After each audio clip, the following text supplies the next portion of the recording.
El gran presidente de China, Mao Zedong, declaró en una ocasión que la muerte de 300 millones de sus compatriotas era un precio que valdría la pena pagar.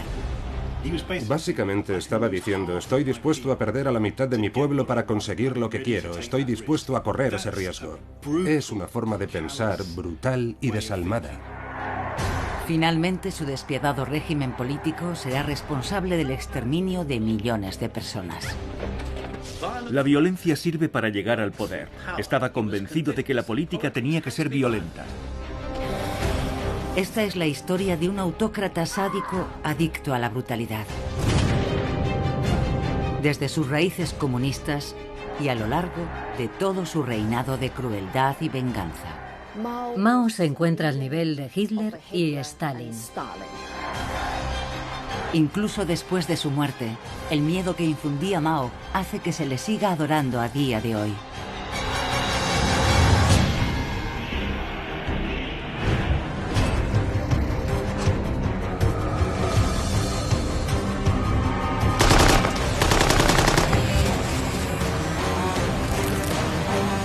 La evolución del mal.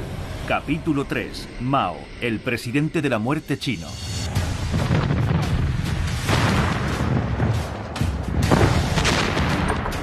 En 1911, el antiguo orden imperial de China se tambalea. Después de 2000 años de gobierno dinástico, el pueblo derroca a su emperador. Y lo que sigue será una década de anarquía y violencia sin ley.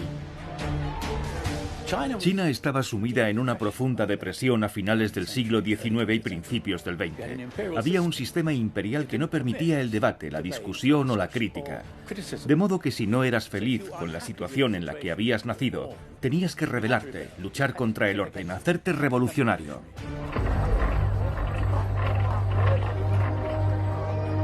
De las ruinas del imperio empiezan a emerger dos grupos políticos de ideologías opuestas. Los nacionalistas, que buscan la transformación de China en una república capitalista de corte occidental. Y los comunistas, un pequeño grupo inspirado por la revolución bolchevique de Lenin en Rusia. Ambas facciones dicen representar a los 600 millones de campesinos que viven en condiciones casi medievales en el país. Pero este choque de ideologías planta las semillas de una sangrienta guerra civil que asolará China durante 2 décadas.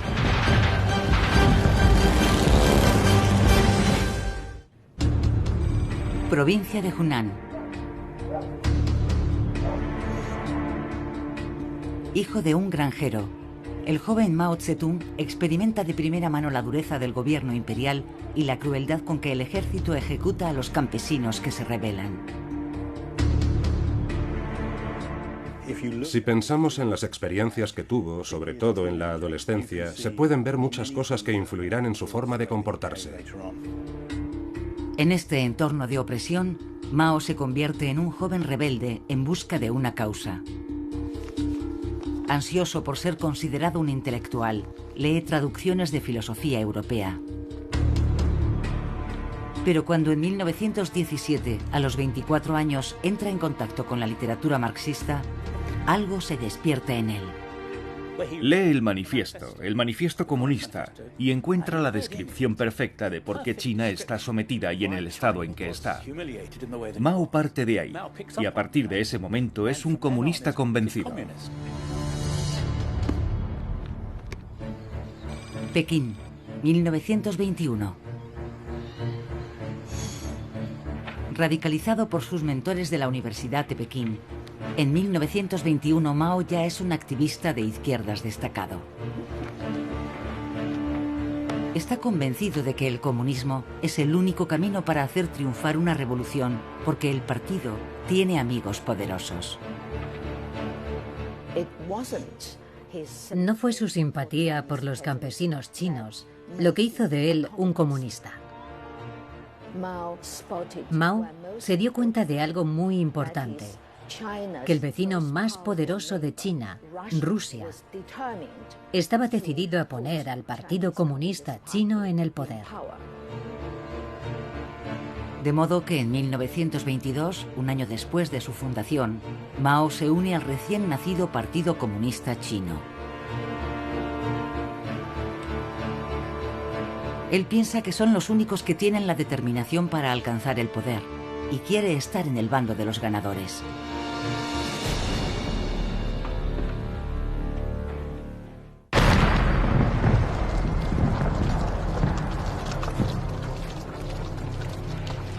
Pero en 1924, los rivales nacionalistas de Mao se hacen con el poder y establecen un gobierno oficial en China.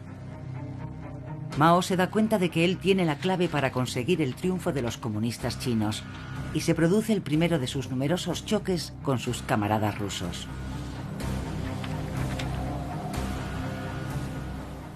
Los rusos estuvieron estrechamente relacionados con el Partido Comunista Chino y Mao era uno de sus hombres de confianza cuando luchaban contra los nacionalistas. Pero siempre tuvo la sensación de que los rusos les decían a los comunistas chinos lo que tenían que hacer. Y Mao no dejaba de repetir que sobre el terreno no era así como funcionaba.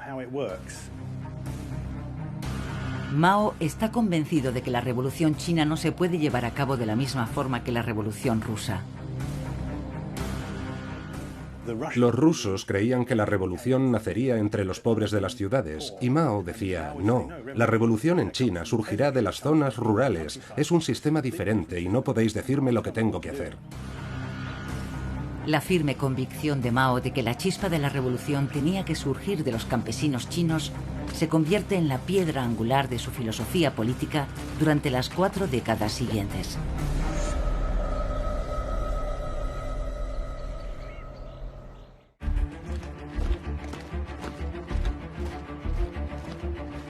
A lo largo de los años siguientes, mientras los comunistas se esfuerzan por ganar adeptos, Mao solo piensa en ascender en la jerarquía. En 1927, los jefes del partido nombran a Mao, que tiene 34 años, comandante en jefe del Ejército Rojo. En realidad, es una pequeña milicia de desarrapados. La misión de Mao es llevarlos a las aldeas para promover la revolución. Para Mao Zedong, es una experiencia que cambiará su vida.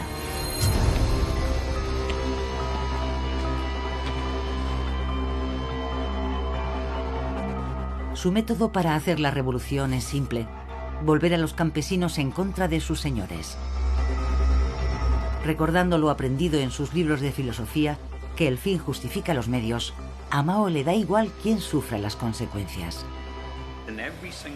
En cada aldea a la que llegan, se reúne a los campesinos y se les obliga a denunciar a un número de víctimas cuidadosamente seleccionadas, a las que se considera tiranos, terratenientes o traidores.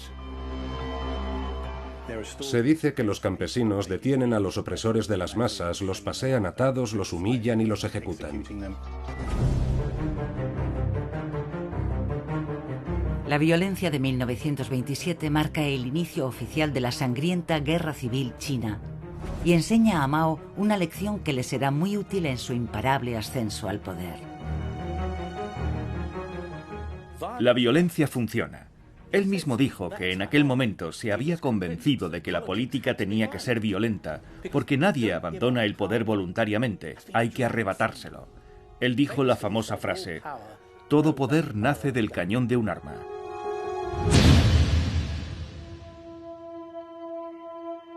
Esta brutalidad tiene un efecto personal en Mao, particularmente perverso.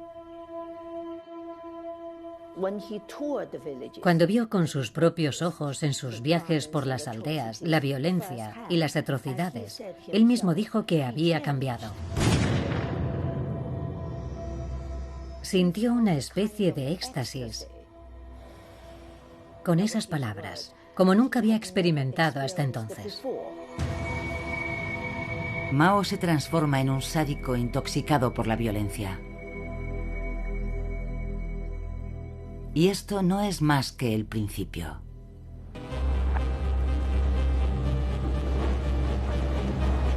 En las altas esferas del Partido Comunista se reconoce el talento de Mao. Su carrera política despega, pero lejos del frente de la guerra. El mando del ejército pasó a manos de otros, y Mao se encontró en un papel político, en el cargo de comisario político. Un comisario es una especie de supervisor ideológico responsable de que en las bases del partido nadie se desvíe del pensamiento correcto. En este papel, Mao aprende otra lección crucial. Controlar lo que piensa la gente te convierte en alguien sumamente poderoso. Promovía el culto hacia su persona. La gente ya hablaba del pensamiento de Mao Zedong y lo veía como una especie de líder filosófico del Partido Comunista. Erigirse en suprema autoridad del pensamiento comunista es una maniobra que será muy útil a Mao en su magistral ascenso a la cima del poder.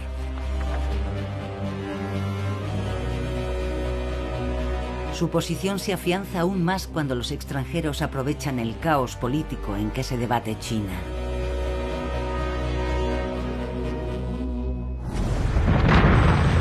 Manchuria, 1931. Japón, el enemigo histórico de China, la invade. Y se apodera de la provincia septentrional de Manchuria.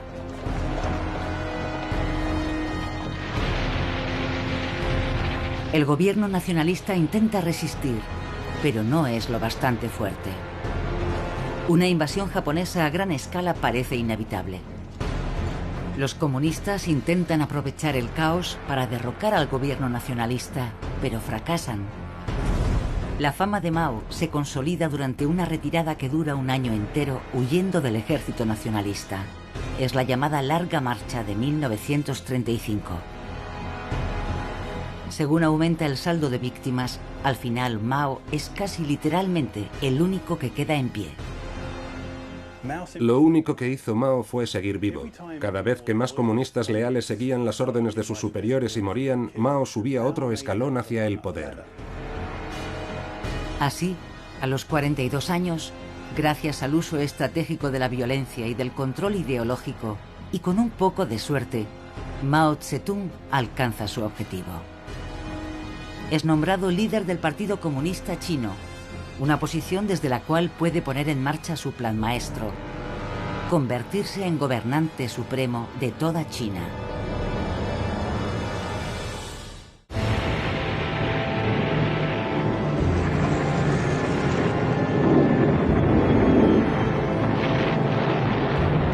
A principios de 1937, los comunistas de Mao Zedong tienen que combatir a la vez a los nacionalistas chinos dirigidos por el general pro-occidental Chiang Kai-shek y a los invasores japoneses que intentan aplastar a una nación inestable.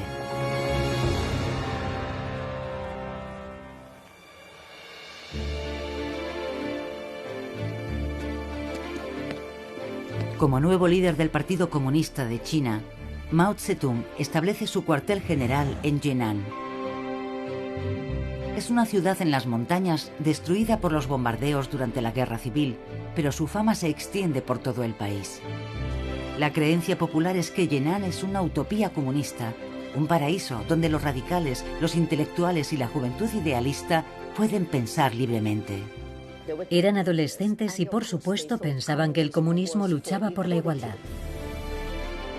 Durante una década fueron llegando allí para unirse a la causa de la liberación de China. Pensaban que Chiang Kai-shek no lo estaba haciendo bien en la guerra contra Japón.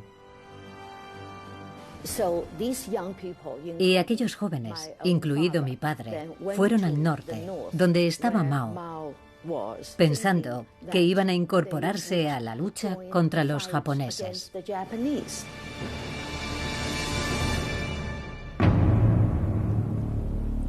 Pero Mao tiene otros planes para ellos.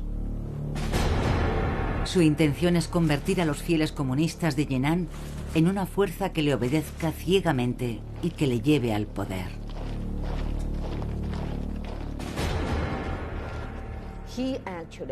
Realmente vio la invasión japonesa y la guerra como la oportunidad de destruir el Estado de Chiang Kai-shek y hacerse con el poder cuando terminara la guerra.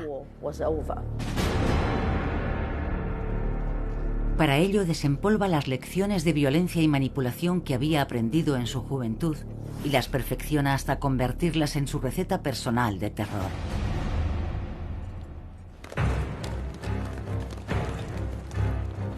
Primero erradica el principio de utopía igualitaria y establece una jerarquía, con él mismo en la cúspide.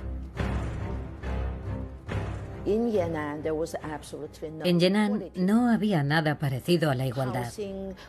En las casas había grados. En la comida había grados. En la ropa había grados. Y mientras tanto, Mao vestía con el algodón más fino importado de las zonas nacionalistas.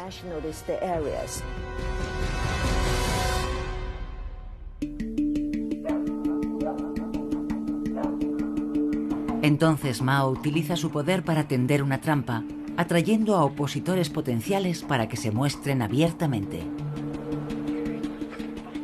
Mao sugiere que la gente pueda criticarle. Debatamos juntos, discutamos nuestras diferencias. Esforcémonos por decidir qué es lo mejor para nosotros. Un grupo transmite sus quejas a un hombre al que eligen como su representante. Wang Shiwei, un escritor. Wang Shiwei era su héroe. Daba voz a su desilusión con el comunismo. Wang manifiesta públicamente las quejas de sus seguidores y pega carteles con sus críticas en las calles para que todos las vean. Mao fue a ver los carteles de Wang Shiwei y comprobó que la gente veía a Wang Shiwei como a su héroe.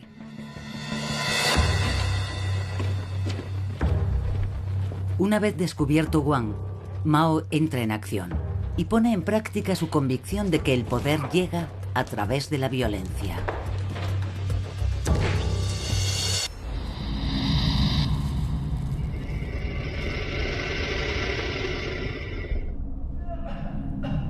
Mao somete a Wang Shiwei a un sádico método de tortura, rompiéndole las rodillas.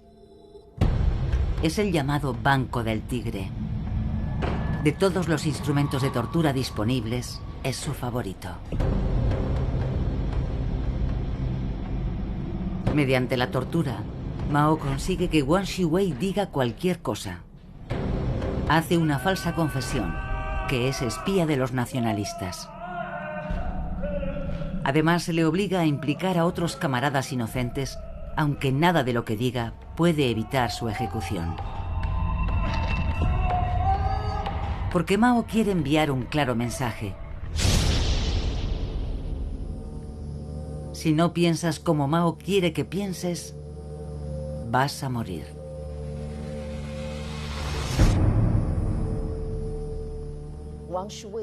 Wang Shiwei fue asesinado por el KGB de Mao.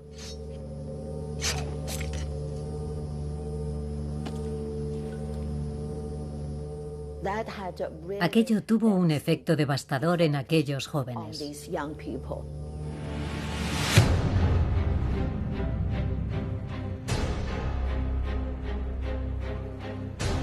Pero Mao no tarda en extender su campaña de torturas para infundir el terror entre sus filas.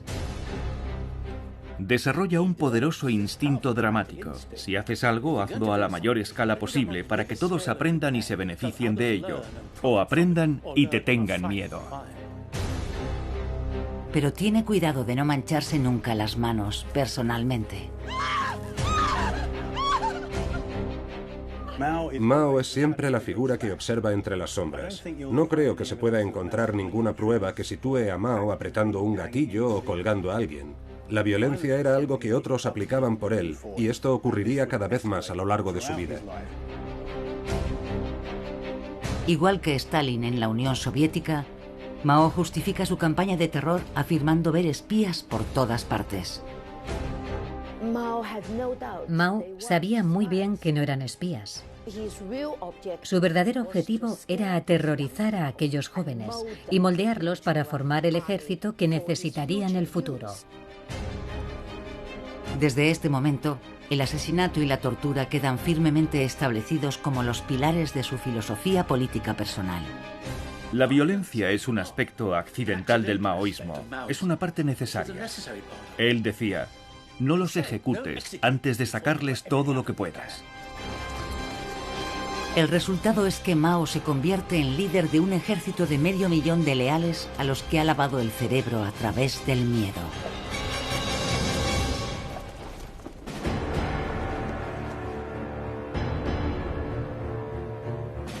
En 1945, China lleva 8 años combatiendo a los invasores japoneses. Con millones de desplazados, China se encuentra de rodillas y es campo abonado para la revolución. Mao decide que ha llegado el momento de dar el siguiente paso.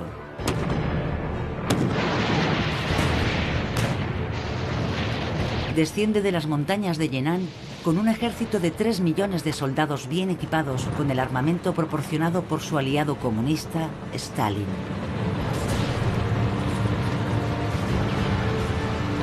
En 1949, los nacionalistas no solo han perdido el apoyo popular, sino la voluntad de seguir luchando. Su líder, el general Chiang Kai-shek, renuncia.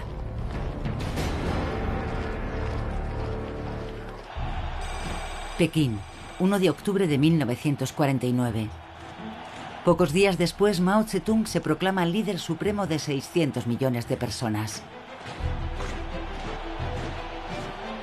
El nacimiento de esta nueva nación es la culminación de 27 años de terror, tortura y manipulación.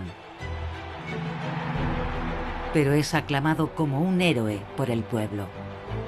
Mao era genuinamente popular entre la población china en 1949 porque había dirigido una revolución de campesinos. Había acabado con siglos de opresión, derrotado a los terratenientes, a los señores de la guerra, a los japoneses, a los nacionalistas, y dijo, nos hemos levantado como pueblo y ahora crearemos nuestro mundo. Lo que los chinos no saben es que lo más terrible del mandato de Mao aún está por llegar.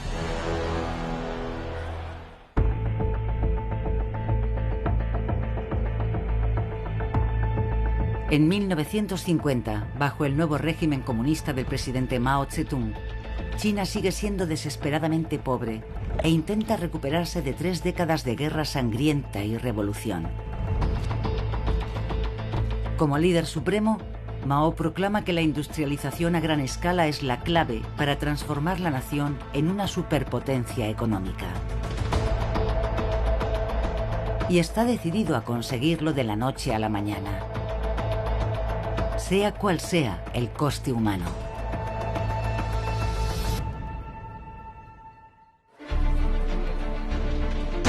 Mao bautiza su plan como el Gran Salto Adelante. La idea del Gran Salto Adelante era supuestamente llevar a China al futuro, crear una utopía comunista y hacerlo en solo 15 años. El plan es comprar fábricas enteras a sus aliados rusos y pagarles con cereales cultivados por los campesinos chinos. Mao tenía un sueño, incluso antes de conquistar China. Y para hacer realidad ese sueño, Mao necesitaba comprar grandes cantidades de tecnología y equipamiento nuclear, de tecnología y equipamiento de misiles, todo tipo de material militar, complejos industriales. El presidente no tiene duda de que el fruto de su visión será el ascenso meteórico de China a la categoría de superpotencia económica y al dominio global, con él al timón. Pero todo depende de que todo el mundo haga exactamente lo que se le diga.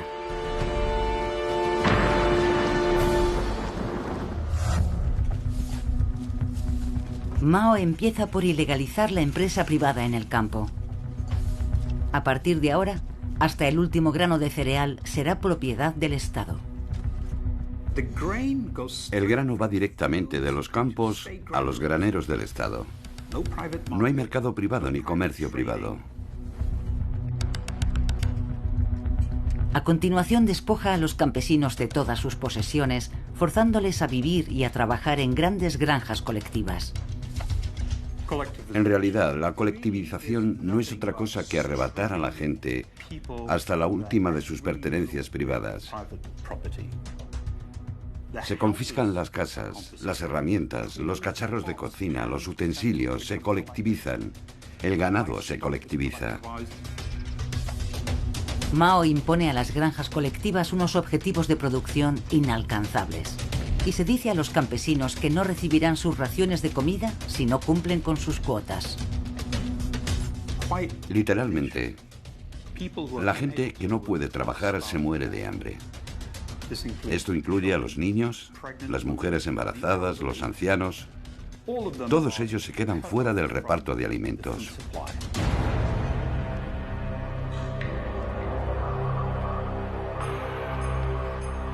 Las autoridades no tardan en perder el control de la situación. El pueblo, hambriento, cada vez está más débil y es más incapaz de trabajar. Así que en lugar de un gran salto adelante, lo que se produce es un absoluto desastre. Por todo el país, millones de personas mueren de hambre al colapsarse la cadena de producción de alimentos.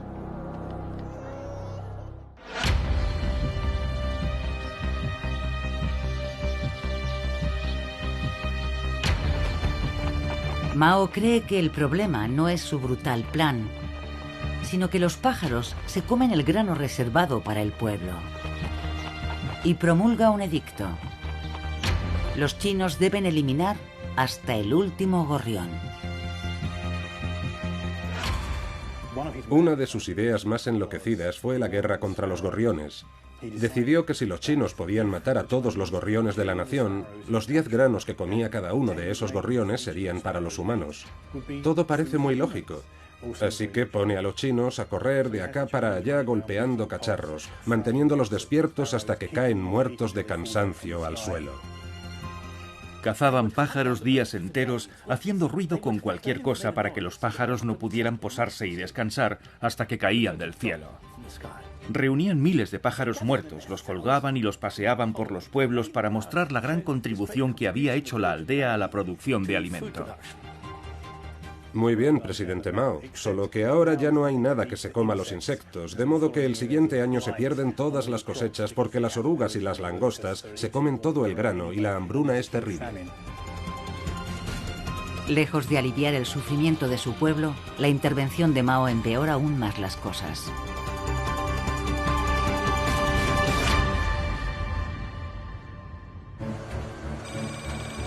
...25 de marzo, 1959... En Pekín, la historia oficial es muy diferente. La máquina propagandística del Partido Comunista retrata el gran salto adelante como un éxito deslumbrante. Muchos miembros destacados del partido no tienen idea del verdadero alcance de la hambruna. Pero hay un hombre que sí sabe la verdad. Llega información muy detallada sobre la hambruna que acaba en las mesas de la cúpula del partido. Los informes demuestran que Mao tiene pleno conocimiento de los millones de muertes que está provocando. Pero para él es simplemente un precio que vale la pena pagar. Claramente estaba dispuesto a sacrificar las vidas de los demás hasta un 50% de la población. Tenía gente de sobra y estaba dispuesto a todos y con ello conseguía crear la China que él quería.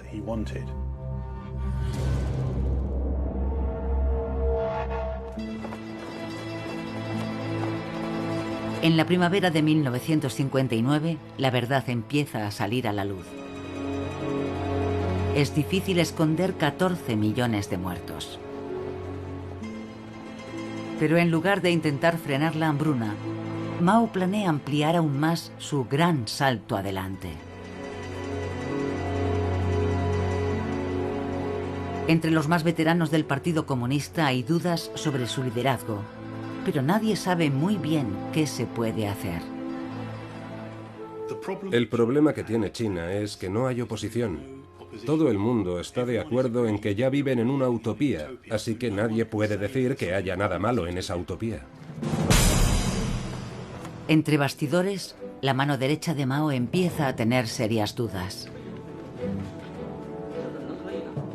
Liu Shaoqi es el número 2. Ahora es el jefe del Estado y respalda prácticamente en todo a Mao. Pero Liu Shaoqi está horrorizado por los efectos de la hambruna. Liu Shaoqi decide hacer lo impensable y contradecir al líder supremo. Es una decisión que requiere un extraordinario valor.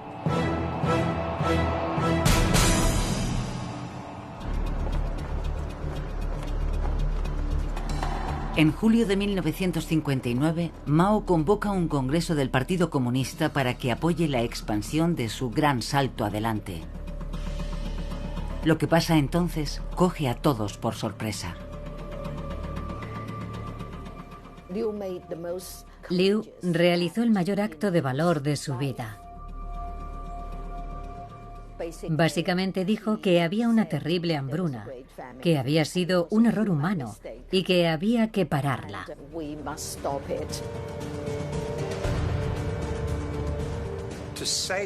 Decir que había sido un desastre causado por el hombre era en realidad un ataque directo contra la totalidad de la visión propuesta por Mao con el gran salto adelante. Y eso era realmente romper un tabú.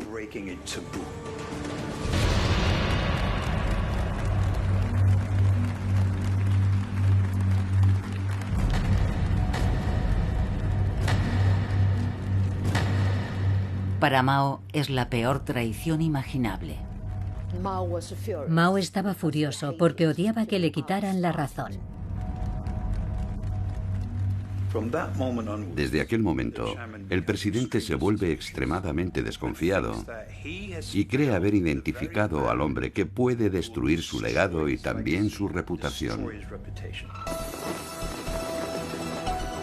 Pero Mao no puede actuar contra Liu de inmediato. Liu es muy conocido y apoyado dentro del partido. Mao tiene que maniobrar con cautela. Mao era lo bastante inteligente para saber que Liu seguía siendo muy útil como administrador, de modo que lo mantiene, pero a partir de ese momento es un hombre marcado. Esta será una venganza servida excepcionalmente fría.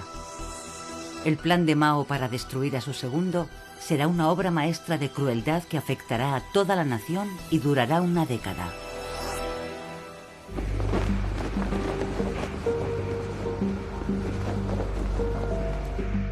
En 1965, el presidente Mao, a sus 71 años, ha sido líder supremo de China durante 16.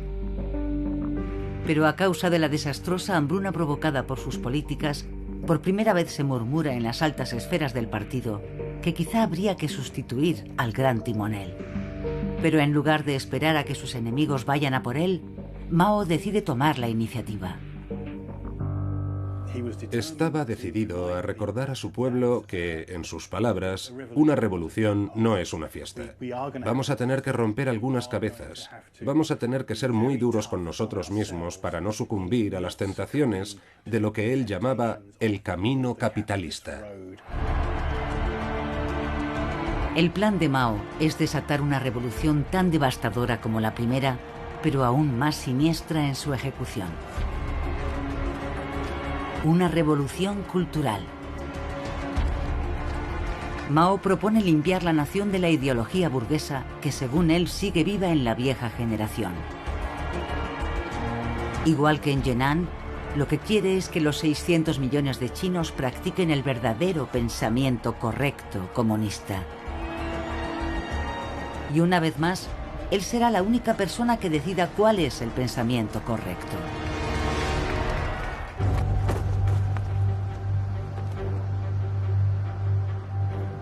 Ahora Mao necesita a un colaborador para que le ayude a ejecutar su plan. Con el gran salto adelante, Mao había cometido el error de confiar en sus subordinados del partido. Y no piensa repetir ese error. Esta vez recurre a la única persona en la que puede confiar plenamente. Su esposa, Jiang Qing, Madame Mao.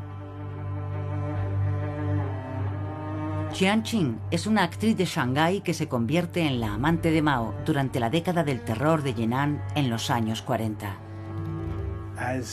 Durante el ascenso de Mao en el partido, Chiang Ching adopta el papel de una especie de secretaria cultural. Empieza a poner en marcha políticas culturales, a decir qué espectáculos se deben representar y qué películas se deben proyectar. Empieza a tener un papel cada vez más invasivo. Y con la edad se vuelve cada vez más neurótica, pero nadie se atreve a llevarle la contraria. Ella misma se describió como el perro de Mao. Cuando él decía muerde, yo mordía, pero los demás la llamaban el demonio de los huesos blancos. Juntos, Mao y Madame Mao forman una pareja formidable e intocable.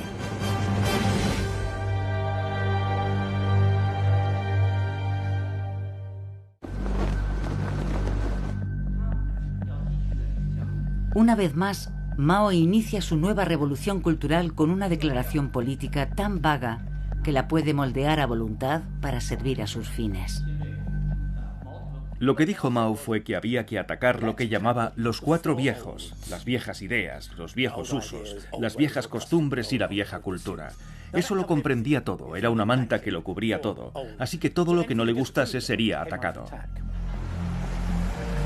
Como guía de su pensamiento, Mao publica su Libro Rojo, su versión del Manifiesto Comunista de Marx o del Mein Kampf de Hitler. Esta colección de más de 400 pensamientos de Mao es una ventana a la mente de un dictador empeñado en fomentar la violencia.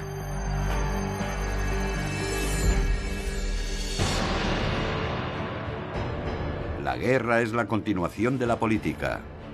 La guerra es la forma más elevada de lucha. Depende de nosotros organizar al pueblo. Donde no llega la escoba, el polvo no desaparece solo. Alcemos su bandera bien alto y marchemos adelante por el camino teñido de rojo con su sangre. Con más de 1.000 millones de ejemplares, el Libro Rojo es una de las obras más publicadas de la historia. El objetivo de Mao es capturar las mentes de aquellos que son más fáciles de moldear, los jóvenes. Cobrará mayor importancia más adelante al educar una generación entera con los pensamientos de Mao Zedong.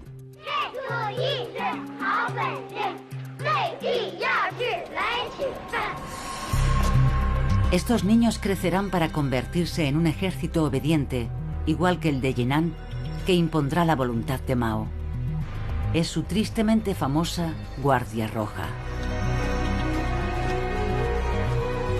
Ahora su pasión por la violencia y el caos da un giro siniestro. Incita a su ejército de adolescentes a levantarse y masacrar a sus mayores. Hace algo muy inteligente psicológicamente hablando. Apela a los jóvenes. Vosotros sois China, sois el futuro. Jóvenes, levantaos y purificad nuestra sociedad de elementos corruptos. Este era el procedimiento habitual de Mao. Cuando quería hacer algo, siempre implantaba el terror. Mao elige cuidadosamente su primer objetivo. Los jóvenes de la Guardia Roja se vuelven contra sus profesores. Mao no odiaba especialmente a los profesores. Él mismo se consideraba un profesor, pero para generar el terror necesitaba víctimas. Así que fue una medida completamente cínica y calculada.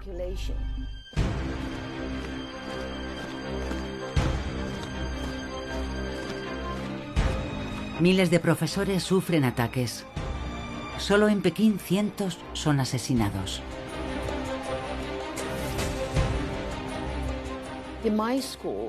En mi escuela hubo una violencia terrible. El director no pudo soportarlo e intentó suicidarse cortándose el cuello. Un jardinero de la escuela que había sido oficial nacionalista fue detenido y lo mataron a golpes. La Guardia Roja crece hasta contar con millones de miembros que asolan el país en una espiral de vandalismo y muerte. Pronto, nadie está a salvo.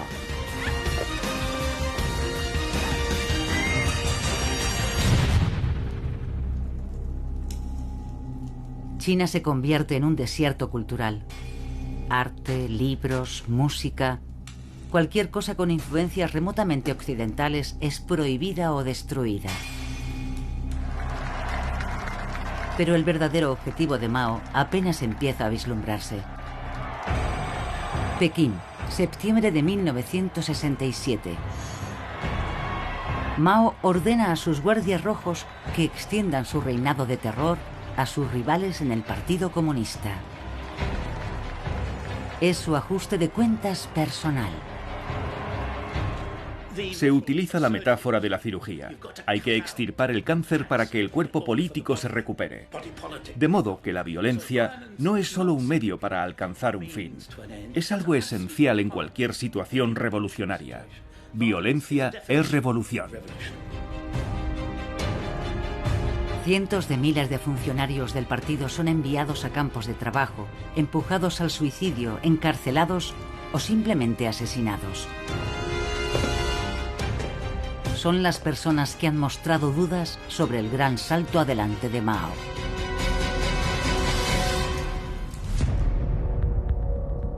Por fin puede concentrarse en su objetivo original, su mano derecha, Liu Shaoqi.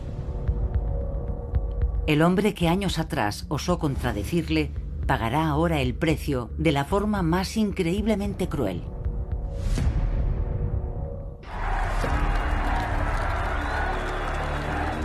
En 1968, la revolución cultural del presidente comunista Mao Zedong, concebida para destruir a todo aquel que se oponga a él en China, está a punto de alcanzar su objetivo. Mao está más decidido que nunca a mantenerse en el poder.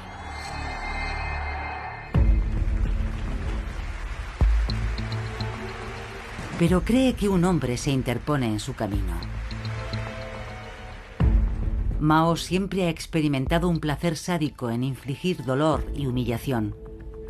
Y ahora sella el destino de su fiel segundo, Liu Shaoqi.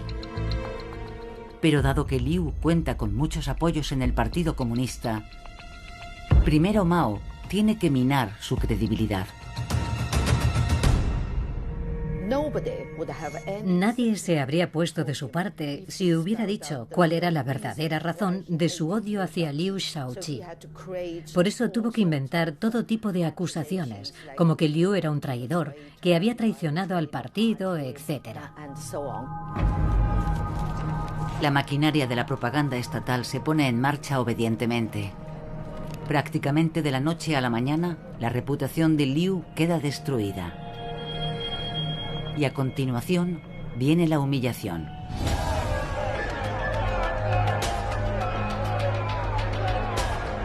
Como cientos de sus camaradas antes que él, Liu es acusado y humillado públicamente.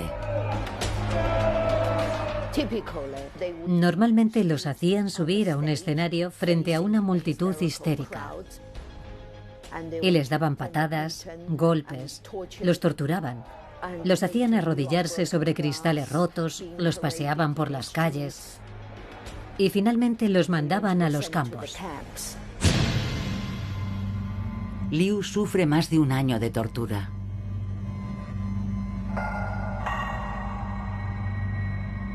Al final, en su celda, le llega la muerte. Pero no es ningún acto de compasión. El capítulo final de la vida de Liu es planificado personalmente por Mao para que sea lo más lento y doloroso posible. Para entonces era diabético.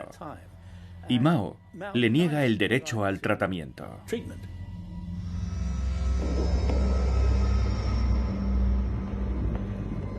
Murió en el suelo de una celda sobre sus propios excrementos. Como para demostrar que su depravación no tiene límites, Mao exige que la dolorosa muerte de Liu sea filmada para su disfrute personal. Es una historia terrible, porque era un hombre de la larga marcha. Había sido el mayor compañero de Mao en cierto sentido.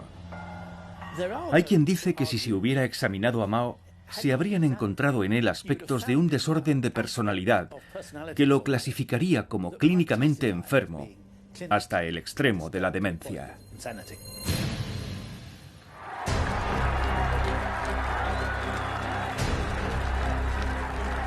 La revolución cultural de Mao, instigada para desatar su venganza sobre sus rivales reales e imaginarios, dura una década. Al final, 2 millones de las personas mejor educadas de China han sido asesinadas y varios millones más acaban en campos de trabajo.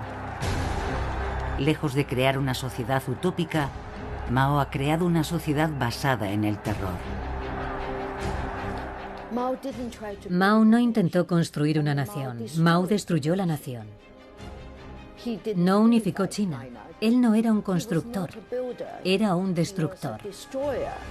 El legado de muertes innecesarias de Mao es tan inmenso que puede que nunca se llegue a saber la cifra total de víctimas. Nunca tendremos cifras exactas. He visto cálculos de 40 millones y estaban justificados. A menudo decimos que en el ranking del horror está en lo más alto.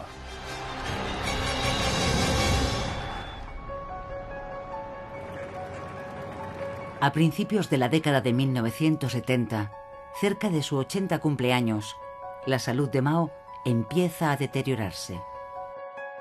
Conoció a gente como Nixon en 1972 y a otros después, y decían que se le veía muy consciente, muy alerta, aunque le costaba hablar. Pero entendía perfectamente y respondía a través de intérpretes, pero iba perdiendo facultades. En 1974, Mao queda silenciado por una enfermedad degenerativa que hace que nadie le entienda excepto su enfermera personal. Pero el miedo que ha infundido en su partido es tal que, aun siendo incapaz de gobernar, sigue siendo intocable. Perdió la capacidad de hablar los 2 últimos años. Solo balbuceaba. Pero mientras estuvo vivo y moviéndose, nadie fue capaz de hacer nada contra él.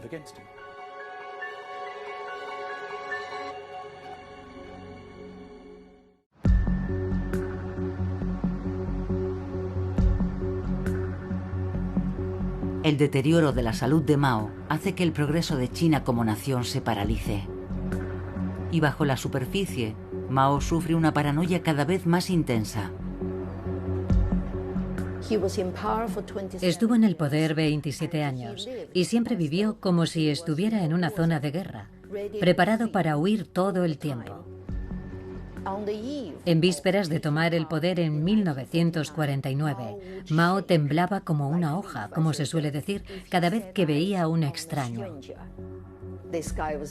Estaba a punto de tomar el poder en China y estaba completamente aterrado. Quizá es un castigo psicológico por su total falta de empatía hacia las vidas de sus semejantes. Pero sobre todo, en sus últimos años, Mao es consciente de que su partido piensa que ha fracasado. No había cumplido su sueño de convertir a China en una superpotencia militar para poder dominar el mundo. No se sentía satisfecho. Se compadecía de sí mismo. Pero no sentía nada por la tragedia que había infligido al pueblo chino, ni por la muerte de más de 70 millones de chinos en tiempos de paz, solo porque él tenía un sueño.